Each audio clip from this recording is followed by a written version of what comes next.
Thank you for joining us today for an update on the Highway 10 Anoka project. Now, this is a big project that's just going to be starting this spring, and it's going to go for 2 years.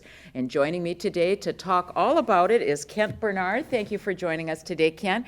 Kent is, his job is the communication and media specialist and business liaison for the Department of Transportation in the metro area. So thank you for being with us here today. Now, recently you had an open house. How did that go? Phenomenal. We had excellent attendance. About 350 people joined us, and we had questions that ranged the gamut from the project. We found that people up in this area are very civic-minded, and they do go out and they do want to know what's happening. I like that. Very good. So first of all, Kent, give us an overview of the project. What can people expect the next 2 years? We actually started out as two separate projects. One was being done by the city of Anoka, and then the other one was by the Department of Transportation. And I'll just kind of run through what we're going to be doing out here for the most part. The Anoka project is the Thurston Avenue reconstruction. That's the intersection will be changed into allowing Highway 10 to go over the top of Thurston Avenue. Then we're going to be working on Fair Oak Avenue. That's another intersection project. We're going to be taking Highway 10 over the top of Fair Oak. Then we move down to the Main Street intersection. We're going to be building roundabouts there on the north and south side of Highway 10, and traffic will have on and off access.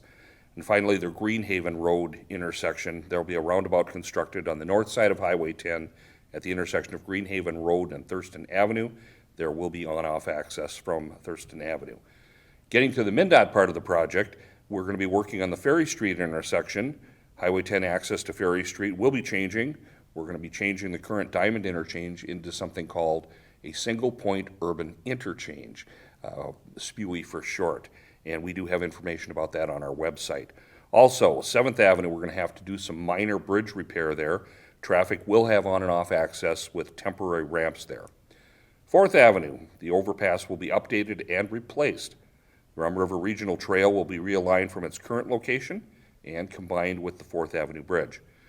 And then the big part of our project is the Rum River Bridge replacement. Highway 10 over the Rum River will be rebuilt and replaced. We're actually going to be raising that bridge structure to allow for better access for boat traffic beneath the bridge. A lot of pedestrian safety and connectivity through this. We're going to be working on the frontage roads and multiple sidewalks and trails through the area. And then access lanes. We're going to be creating new lanes to enter and exit Highway 10 between Ferry Street and 7th Avenue. And of course, there are going to be some other minor repairs to the Highway 10 bridge over the BNSF Railroad and noise walls in multiple locations. We'll talk about that in a future project. Very good. That is a very big project. Now, how about a timeline? How will it start, and how will you move through the project? Well, I always like to joke that MnDOT and construction crews are just like farmers. We have to wait for things to improve in the springtime, make sure it's not too wet and too much inclement weather. We hope to be starting this project sometime around the end of March or the first part of April.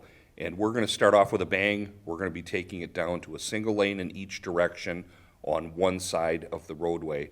And there will be head-to-head traffic basically from April through about the beginning of November.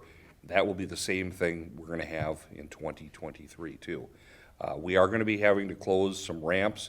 We did some reconstruction of ramps last year, so we're already prepared in some places along the roadway, but people will need to watch signing and detour signing so that they can get to where they want to go. And this will have an impact on the traffic. What can people do? What advice can you give people? To leave early, take a different route? Biggest advice I want to give to people, avoid the area if at all possible. Try to find an alternate route that does not take you on Highway 10 through Anoka. It will be congested. There will be delays. You may be frustrated sitting in traffic. And we do realize this is a major interregional corridor for MnDOT carrying people and goods across the state of Minnesota. It's not just if you want to go to Elk River or if you want to go to Champlin or you want to go up to Ramsey or Coon Rapids. Get everybody in here. It is major traffic going out all the way out to the North and South Dakota area. And how about some of the benefits of this project? Well, for one thing, we're replacing some aging infrastructure, some aging bridges. The Highway 10 Rum River Bridge is in need of reconstruction. We are going to be replacing pavement that is wearing out.